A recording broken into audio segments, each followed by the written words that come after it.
Hey y'all, hope it's going well. We read W.K. Clifford, Ethics of Belief, where Clifford makes some arguments that it matters what you believe, right? Morality isn't just about what you do, or even if it is, right? Forming beliefs is something that you do. So how do we form beliefs? When and how do we question those beliefs? Clifford has some really interesting arguments to say about this. Now, when we move over to Michelle Moody-Adams, Michelle Moody-Adams is looking at a slightly different question. Moody-Adams wants to know to what extent you're responsible for what you believe versus what your culture is responsible for. Okay, so clearly the culture you're brought up in shapes you. Now, Moody-Adams is going to argue against a thesis, right? A thesis that she's got a number of sources, people who seem to adopt this, but it's a thesis that seems to make sense to a lot of people, which says, hey, your society dictates your beliefs, central beliefs about morality. So, the inability thesis claims we're not responsible if we believe something bad that lines up with what our culture believes. If you're brought up in a white supremacist society, it's not going to be surprising that you find white supremacist beliefs, right? If you're brought up in a misogynistic culture, it's not going to be surprising if you find misogynistic beliefs. But the inability thesis goes further and says, hey, this enculturation is so strong that you are not responsible. If you're brought up in a white supremacist society and then you have white supremacist beliefs, you're not responsible for them. It's not your fault. That's the inability thesis. Now, Michelle Moody-Adams says, okay, true, the force of culture is very strong. True, if you're brought up in a white supremacist society, it won't be surprising to find white supremacist beliefs. But Moody-Adams says, you are still responsible for your beliefs. In certain circumstances, right? There are going to be exceptions for children, for instance, right? A child really is, in a lot of significant ways, a product of their upbringing. So that's going to be granted. That's kind of a baseline thing. But Moody-Adams is going to argue that there does come a certain point. There does come a certain point where the doubts come. Not all ignorance is the same, right? Suppose you're brought up in a society that's skewing your perspective on things, and so you are ignorant in the same ways as your society.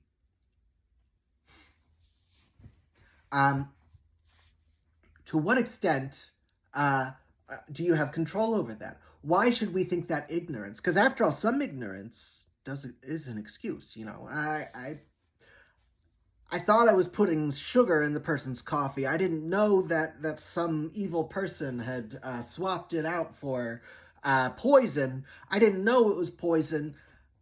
There is ignorance that makes that serves as a good excuse. But I was brought up by white supremacists, for instance, so I didn't realize I was a white supremacist. I didn't realize that these beliefs about inferiority or something, or about my own privilege, were unfounded. I didn't realize that there's children. All children are innocent. I mean, I think, right? This is complicated.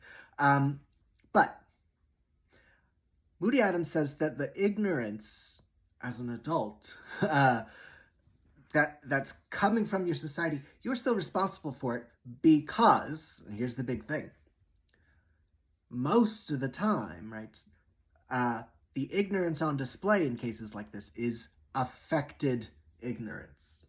Affected ignorance. Do I still have my high school picture around here somewhere? I think I do. Let's see, I just saw it. Yeah, here we go. Affectations, y'all. I had some affectations as a child. Look, okay, trumpet, that's cool. Good job, Joe. He learned an instrument. Walking around with a fedora and a cane, that's an odd choice. Affectations, something you put on, something you choose. A lot of times, the ignorance on display in cases like this, the ignorance that lines up with your whole society, is affected ignorance. It's an affectation. It's something you choose. You choose to have it, or at least to protect it. Is there affected ignorance in cases like this? Why would someone choose to be ignorant? That doesn't make sense to a lot of people. Okay, why do people choose to be ignorant? You can come up with this one. Give it some thought, right? I mean, you benefit in some way. That's a big one, right? Some people choose not to look into things. They protect their ignorance, or they choose to be ignorant. They choose not to look into it, or they choose not to evaluate, or they choose just to not change their behavior. One, maybe they're benefiting. Two, maybe there's a cost. There is a cost. There is a social cost. You lose your tribe. You lose your family sometimes. There's a cost to seeing wrongdoing around you. A social cost. All right, so one, maybe you're benefiting from the way things are. Maybe you don't want to be the one who stands up and says, no, that's not right. Maybe. Third, let's see. Yeah. How about, I had a third one here. See, I wish you were here to help me with this. Third, there's also a cost when it comes to action, right? You see a wrongdoing, you see a widespread wrongdoing in your society, a widespread wrongdoing that maybe you're supporting, maybe you're engaged in some way. That comes with a call to action. Maybe you don't have the capacity. Maybe you're not ready to take the actions that recognizing that truth put into it. I don't mean to be accusatory in all this, right? This is something that affects us all. But we should recognize it, right? This is a fact about humanity. We should be on guard for how this affects us. We should be on guard with how motivated we can be sometimes to not see the truth. There's a lot of people out there who are going around not seeing the truth. See the truth. Anyway. Affected ignorance is a big part of the argument here. We are still responsible to the extent that our will is involved in maintaining that ignorance. Even if it's not involved in producing that ignorance, we're just brought up in it. It gets involved at some point in maintaining that ignorance, right? Once you push down the doubts, there's a degree of moral culpability. All right. There's another little argument that's easy to miss in there, where Moody-Adams says, hey, wait, what if we wanted to say that it's not the culture? It's not the culture, and it's you. No. Go other way. What if we want to say it's not the individual who's responsible, it really is the culture that is responsible? Well, we need to ask metaphysically, ontologically, that is regarding what exists. What is the culture? What is it? In what way does it exist? It doesn't exist like a book. It doesn't exist like a pad of paper.